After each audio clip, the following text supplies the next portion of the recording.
Halo, assalamualaikum warahmatullahi wabarakatuh, teman-teman subscriber dimanapun anda berada.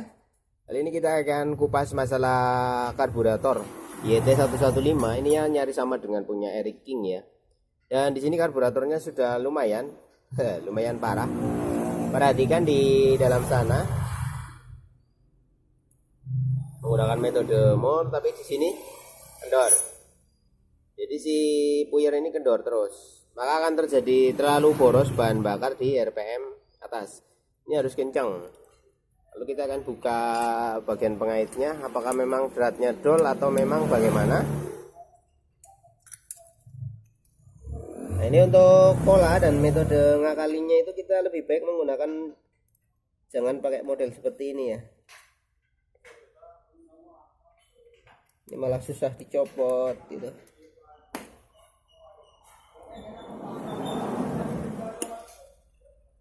Oke.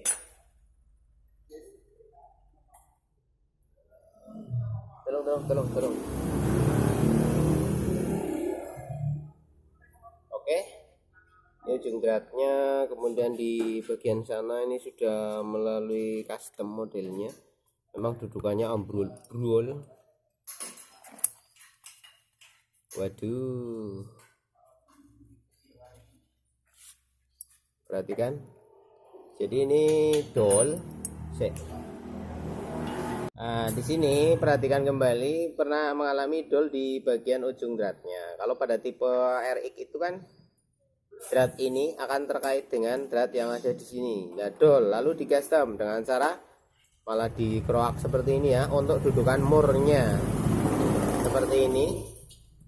Nah, sebagai pegangan daripada puyer needle jetnya. Tetapi apabila dengan metode seperti ini ada trouble. Kita akan coba kupas lebih dalam seperti ini ya. Ini kan posisinya seperti ini, ngunci celet gitu. Nah, dia tidak bisa maksimal naik ke atas. Maka penguraian bahan bakar di RPM menengah ini akan sedikit terganggu.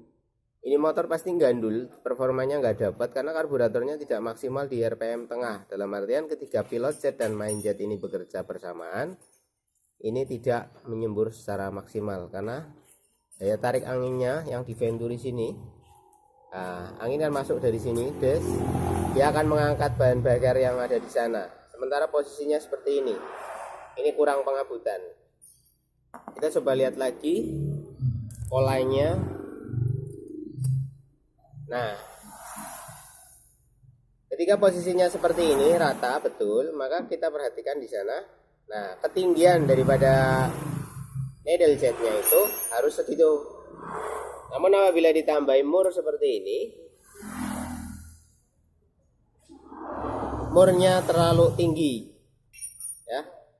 Jadi boleh dilakukan model seperti ini, tapi ini tidak boleh lebih tinggi daripada dak lantainya ini. Ini murnya akan kita tipiskan.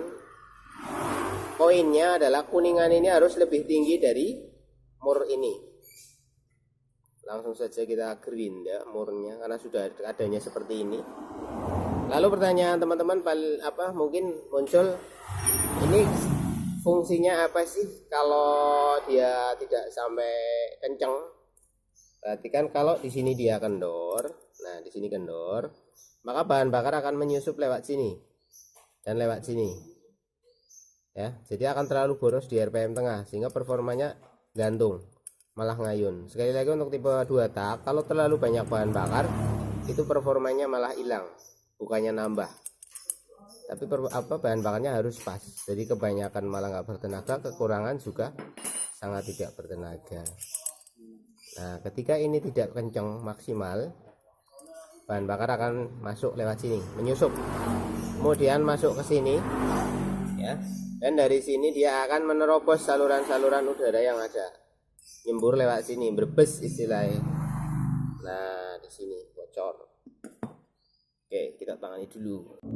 Sudah kita lakukan penggerindaan. Caranya dipasang di baut lalu digerinda. Kalau dipegang kan susah, kalau dimurkan kan enak. Ini lebih tipis dari awalnya. Kita coba pasang lagi. Perhatikan Ya, tidak lebih tinggi dari daknya. Oke.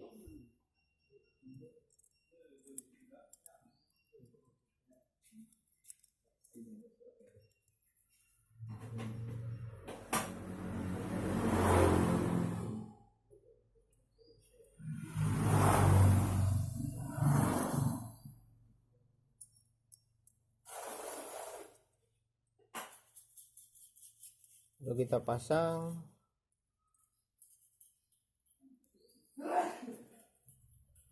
Masih lebih tinggi sedikit.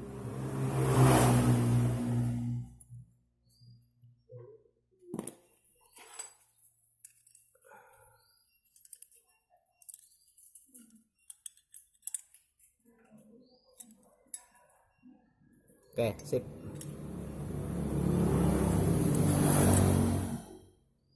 Nah, ini kenceng ya. Dan kuningannya lebih tinggi dari murnya. Lalu bagian sininya perlu ditambahi lem enggak usah.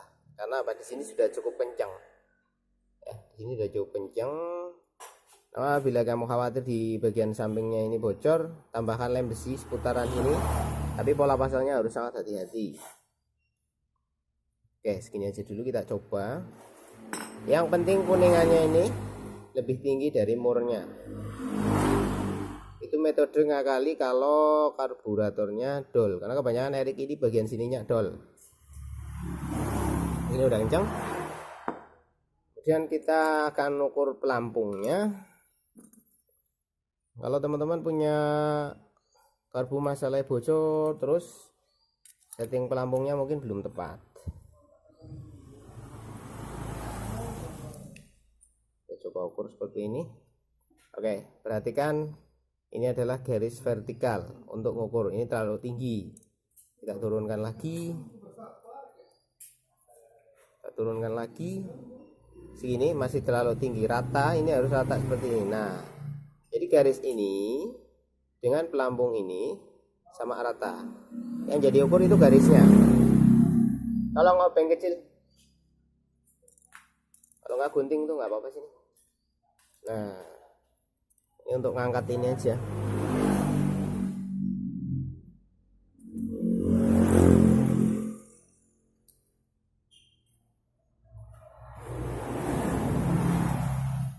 Oke, ini terlalu dengkul. Tapi perhatikan di sini. Nah, ini kan ada mode per, gitu. Ini harus sama rata.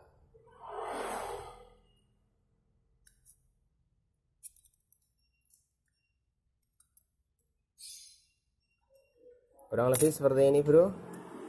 Ini harus sama rata dengan ini. Kurang dikit. Nah, segini.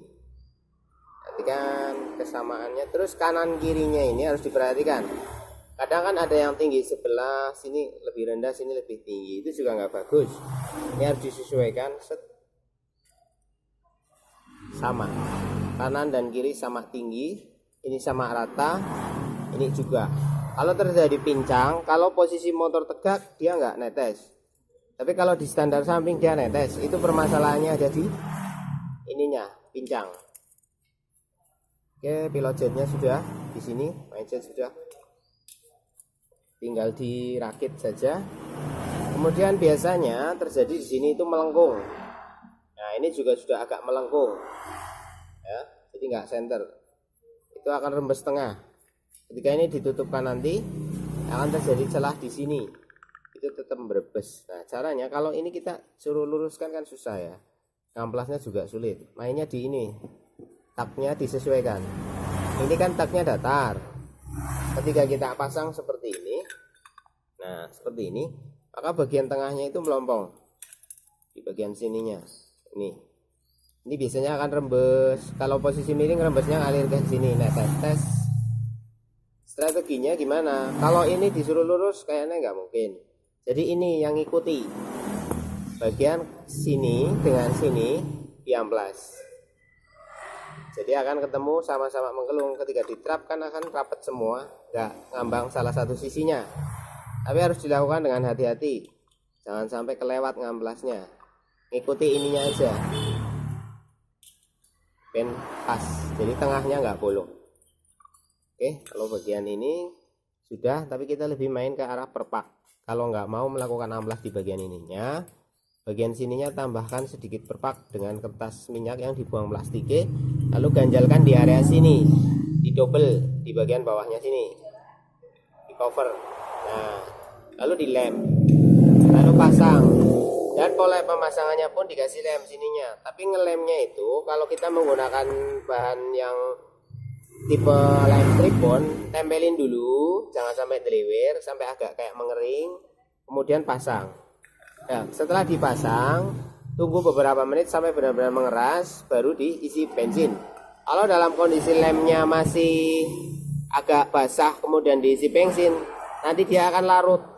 Nah, biasanya larut itu akan masuk ke pilot jet, nanti pilot jetnya tersumbat jadi merebet, susah hidup dan sebagainya. Oke. Ini udah fix, udah saya ganjel, tinggal kita kasih lem aja nanti. Kemudian kalau baut sininya dol, ini biasanya kan dol, itu jangan main sopak. Biasanya kan dikasih seng masukin sini, hidrat, gitu. Itu percuma, nanti getar dia kendor lagi. Mending ganti murnya ini, apa bautnya yang lebih panjang. Nah, lebih panjang dari ini. Nanti dikasih mur seperti ini. Ini jauh lebih kencang. Ya, dan tidak akan membuat si lubang ini akan makin lebih besar. Kalau disopak itu akan lebih besar, nanti wah lama-lama ngeluar deh. Kayak gitu ya bro. Untuk pola karburatornya seperti yang sudah saya jelaskan tadi, kalau mengalami dol bisa di cover pakai mur di bagian dalamnya sini ya, tapi murnya itu harus lebih rendah dari kuningannya, nggak boleh lebih tinggi. Kalau lebih tinggi nanti akan menghambat sirkulasinya. Ya wis kayak gitu dulu. Nantikan hasilnya Yamaha YT115. Membrannya sudah kita setting kemarin, sudah saya kasih lihat tutorialnya untuk piston dan sebagainya. Sementara kita tidak ke arah situ dulu karena nampaknya belum begitu parah kerusakan di pistonnya. Lalu kita akan tes kayak apa hasil karburator yang udah kita otak-atik ini. Terima kasih banyak, semoga bermanfaat. Assalamualaikum warahmatullahi wabarakatuh.